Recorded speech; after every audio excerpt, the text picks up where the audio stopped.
Aksi heroik anggota Kopaska TNI Angkatan Udara Pratu Taufik berhasil menangkap komplotan pembobol ATM di Cipayung, Jakarta Timur. Dari kronologi yang diterima, aksi pembobolan itu terjadi di Lubang Buaya Cipayung, Jakarta Timur. Saat itu pukul 12, Pratu Taufik prajurit Yongko 467 Kopaska TNI Angkatan Udara mendengar warga yang berteriak maling.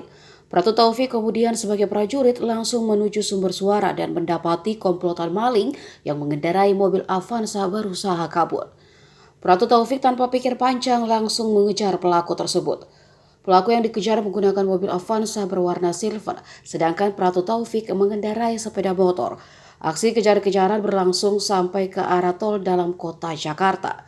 Para pelaku itu sampai menerobos pelang pintu masuk tol dalam kota, sedangkan Pratu Taufik pun tetap mengejar sampai dengan masuk ke jalan tol. Aksi pengejaran itu terus berlangsung sampai sekitar 1 km hingga ban mobil Avanza para pelaku pada bagian depan sebelah kiri meletus dan oleng kemudian berhenti di jalan tol dalam kota.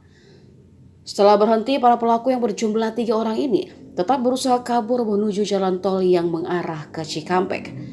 Begitu juga Pratu Taufik yang tetap mengejar komplotan tersebut yang lari ke arah sungai.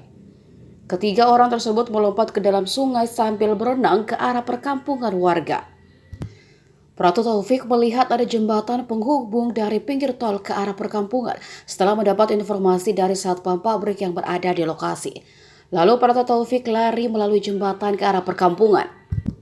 Diikuti oleh satpam pabrik tersebut, Pratu Taufik dan satpam tersebut melakukan pengejaran dan menangkap salah satu dari 3 pelaku.